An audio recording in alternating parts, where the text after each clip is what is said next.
আমাদের কবির ভাই আমার মেয়েকে দিল।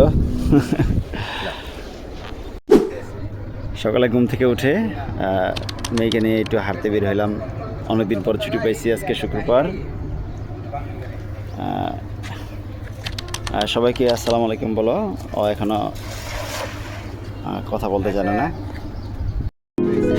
বাড়ির পাশে খুব সুন্দর একটি খালি জায়গা আছে। এখানে এসে দেখলাম যে পুকুরটা পরিষ্কার করা হয়েছে। এখানে মাছ ধরতেছে।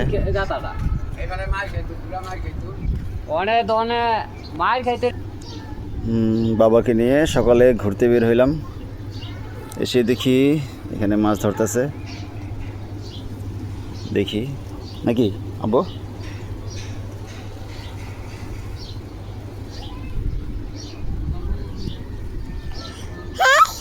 হ্যাঁ, যে এখন মাছ ধরবে এই জায়গাটা। বুঝি বুঝি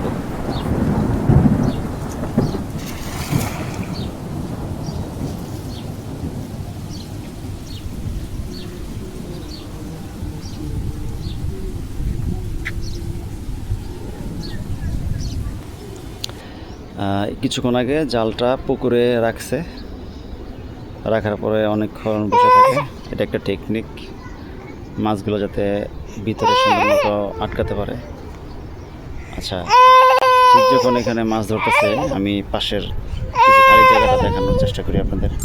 এখানে আমাদের কবির ভাই বেশ কিছু খালি জায়গার মধ্যে অনেক কিছু ফল শাকসবজি চাষ করতেছে। এখানে রোপণ করছে। এখানে মোটামুটি প্রতিটা গাছেই বেগুন ধরেছে। আমার যদি এরকম খালি জায়গা থাকতো তাহলে আমি অনেক কিছু রোপণ করতে পারতাম, কারণ আমার খুব আগ্রহ চাষাবাদ করার মতো জন্য।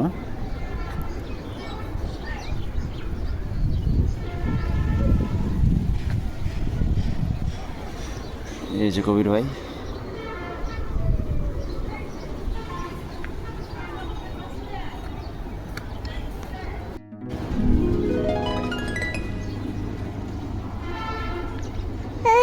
বুঝি দেখো মাছ ধরে বাবা।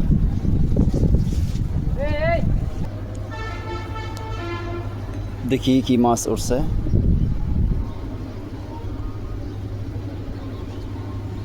এই যে মাছ ধরে, এই দেখছো মাছ ধরে, এই যে বাবা, এই যে দেখো। দেখি এই যে তারা একটু অস্থির হয়ে গেছে, হয় অনেকক্ষণ যাবত আসছে। এখানে রোদও আছে মোটামুটি। বাবারে বাবারে, প্যাক আর প্যাক।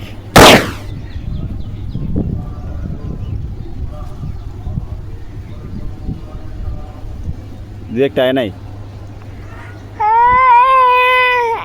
আগে এই সকল পুকুরগুলোতে জাল খেয়াল দিলে মানে প্রচুর পরিমাণে মাছ হতো, কিন্তু এখন মাছ হয় না, কারণ এখন বন্যা হয় না, শুধু বৃষ্টির পানি। এই যে কান্দে না, এই যে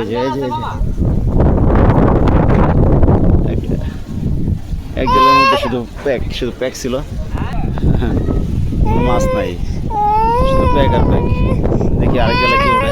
এই যে ওই যে দেখো, ওই যে মাছ ধরে, এই দেখো মাছ ধরে, দেখো এই যে দেখি কি ওঠে। এই যে দেখো,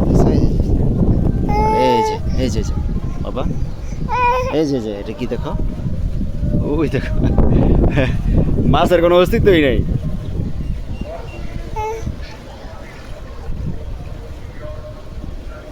কিছুই নেই, প্যাক আর প্যাক।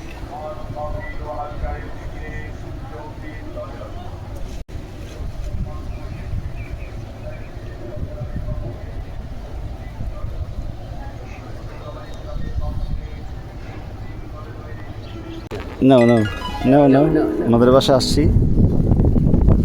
নাও, আমাকে দিবা না? তুমি নাও।